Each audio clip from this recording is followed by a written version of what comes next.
بیا یک شب سرود با تو خوانم، بیا یک شب سرود با تو خوانم، با پایت رقص رقصان گل فشانم. اگر کنده شود تاری دوتارت، دوتار کاکلم چو تار نشانم. آهنگساز، ایجادکار ذکرالله حکیمов.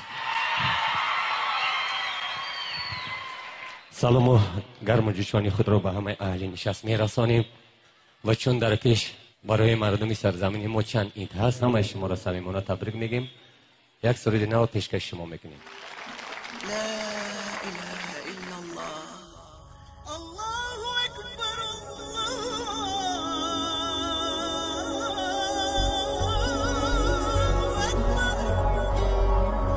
اول ابدا بسم الله، ثانيا بسم بالقرآن، ثالثا اقول بالرسول، رابعا بأنبياء الله. اول بگویم از خدا، دویم ز قرآنی فلک، سیوم بگویم از رسول، چهارم زیارانی فلک.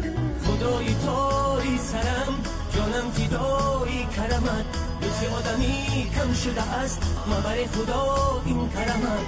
خدای تاری سرم، جانم فدای کرمت، لطف آدمی کم شده است، مبر خدا این کرمت. از فکر و مکری خلایق عالم، دایم به یادی اجلم، از فکر و مکری خلایق عالم، دایم به یادی اجلم. ای حبیب ای حبیب ای حبیب ای حبیب.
خدای تاری سرم، جانم فدای کرمت، لطف آدمی کم شده است، مبر خدا این کرمت. خدای تاری سرم، جانم فدای کرمت، لطف آدمی کم شده است، مبر خدا این کرمت.